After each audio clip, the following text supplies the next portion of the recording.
Hey, good afternoon, everybody. It's a Sunday afternoon, and it's an edition of The Bottom Line with Ms. I wanted to touch on two subjects today. I haven't spoken in a while. It's a quiet day, but we are inching closer to that special night. The 2022 draft, the NFL draft. For some of us, it's a second Christmas in a season. Look, guys, number one, I wanted to touch on the Oline. Number two, I wanted to touch on a prospect that's emerging in the Giants circles that I believe they're trying to keep it on the down low, but there are stories coming out. First, the O-line.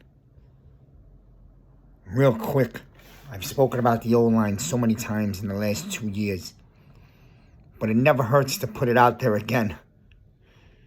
Yes, we've picked up some players, a couple of nice pieces for the O-line, but I'm afraid some people are,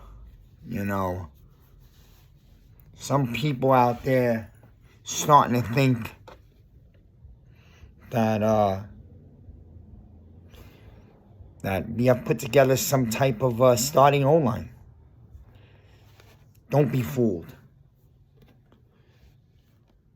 Don't allow your mind to be twisted by some exciting feeling about new guys. Yes, we have a regime that gets it. Yes, they are addressing the O-line finally. Don't think for a moment that this O-line is complete and that it's ready to go into a football season. Do not be fooled into thinking that we can get away with this draft in the first round without taking one of those top 3 tackles. And if you believe that, you're a fool.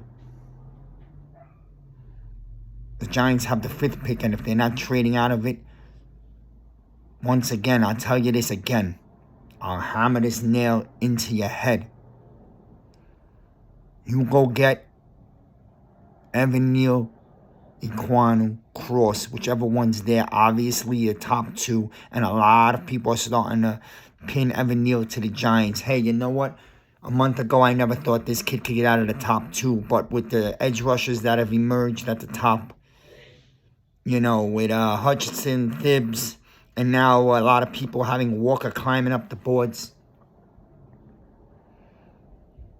maybe there's a chance that this amazing stud out of Alabama can somehow fall into our lap at 5, Neal. And you tell me you wouldn't jump through the ceiling if he was there at 5 and the Giants called his name out. Or Ehlinger, another beast.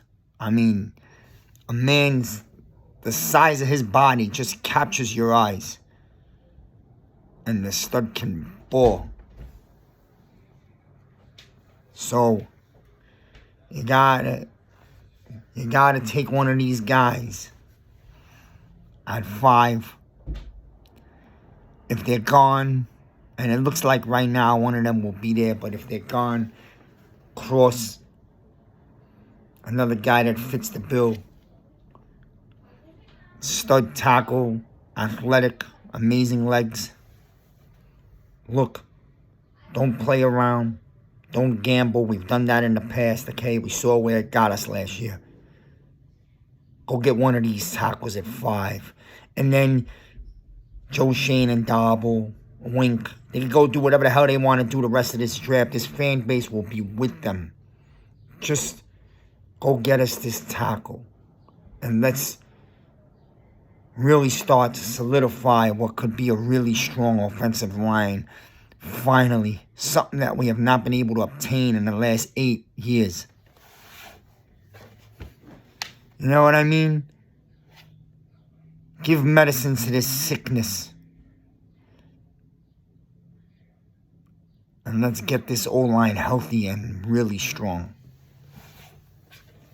The other thing I wanted to touch on is this. And it's been getting thrown around lately.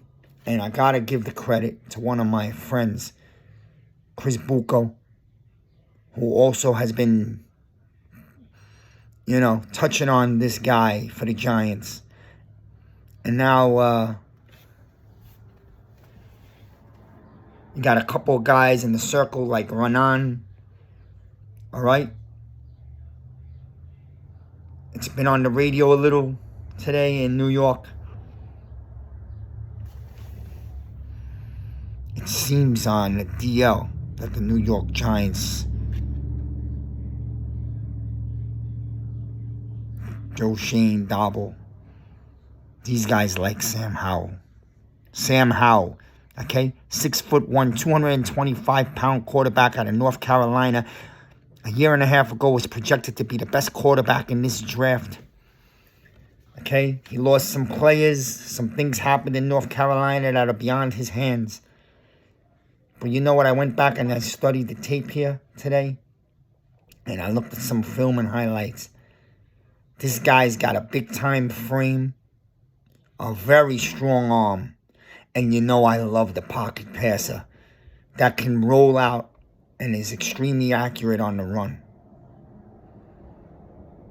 You know what? Maybe I was wrong. Maybe there is a hidden quarterback in this class. And it ain't none of the guys that are hyped up at the top like Pickens and Willis. Those are not the guys I'm looking at. This kid Howell, he's big, he's strong, he's physically built. He's got a big-time arm down the field, and he is really accurate. A lot of big-time arms sometimes struggle with the accuracy, but this kid's got accuracy down the field, and he knows how to put air under the throw when it's needed. I like what I've seen in this kid. And if the Giants could get him at 36, which I don't know if they would, because you know what? A team like the Steelers, who thinks a lot like the Giants organization, is probably eyeing him also. We all know the Giants might potentially cannot afford all these picks this year. And they might look to trade back up into the late first round and grab a kid like this. Or they're taking one of their top 2 picks, and there were rumors the last 2 days that there's a couple of teams that have reached out to the Giants, whether these rumors are true or not, Anita Williams was talking about it on ESPN New York Radio today, that Seattle and Atlanta and one other team, it's probably the Saints, have already reached out to the Giants and touched on an opportunity to move up on draft night and get a quarterback. Now, whether this is true or just another smoke screen, a lot of smoke stories this time of the year, obviously. The Giants might have an opportunity to trade out of one of their picks, probably 7. But if the price is right, you might move out of 5. If one of these teams on draft night starts to get sweaty and nervous like teams do, and wants to, at the last second, jump up and grab one of these QBs, whoever it may be, the Giants can get out of one of those top picks, which would financially help them, and get a boatload of picks, including another one for next year. We'll see where that goes. But I'll tell you what, man. This kid, Sam Howell, I watch him. I admit I've not been watching him for years. But I tell you what jumps out. Go watch his film. Go watch his highlights. Take a look at the man's body and the way he's built. His big-time arm. And the way he commands that pocket, man, like the old-school quarterbacks. You know what? There might be something here. And if you get him at the late first round, or if he somehow ever got to 36 and you just took a shot on him, you might end up with a gamble that turns out to be one of the biggest steals in many, many drafts. Are the Giants going to grab their quarterback this year? Do the Giants expect to win more games than a lot of people think? Maybe Vegas is on something when they got the Giants at 8 wins. That would be too many wins to get one of the top quarterbacks next year. You have to have another one.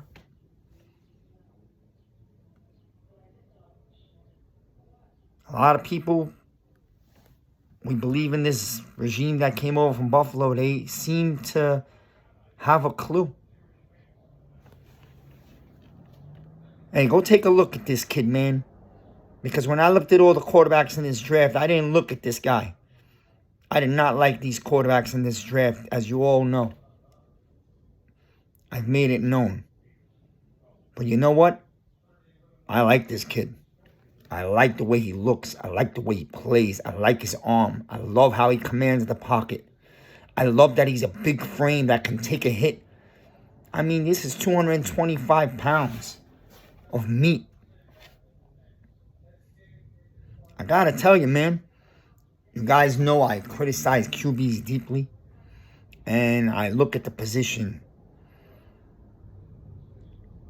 And I like to think I know something about quarterbacks. I played it in high school. I'll tell you, man. Sam Howell, go check this kid out. He's got the tools, man. He's got the goods. And, yo, we all might feel bad for Daniel Jones. And we all might have wanted Jones to be the guy. And maybe this year he steps up and becomes the guy. But I'll tell you this. Draft night, the Giants might shock everyone and go grab this kid. And if you believe this kid's really that guy from 2 years ago who was projected to be the best quarterback in this draft, you might trade out of 7, a couple of picks down to Seattle or even Atlanta. You might gain a few extra picks and you take this kid there. Because if you know this quarterback is the guy that you know is it, I'm talking about Joe Shane and Darnold. And when I watch this kid, and you go watch him, and you tell me he doesn't remind you of a young Josh Allen. He has the looks, the moves, the way he runs, the way he throws down the field big time. The kid reminds me of Josh Allen, and that's probably what Shane and Darnold are seeing. If they get their hands and a chance to draft this kid, and maybe he goes higher than you think to us, if the Giants took a shot at him at 7 or dropped back a few picks and grabbed him and grabbed a few picks, you tell me that's not a good move. And if they actually did do this, and they got their QB this year to hang around and sit and learn for however long of a season he sits and learns, maybe he gets plugged in, it all depends on Daniel Jones. I'll tell you one thing. If they draft him draft night, whether you love him or not, Daniel Jones, your clock is ticking.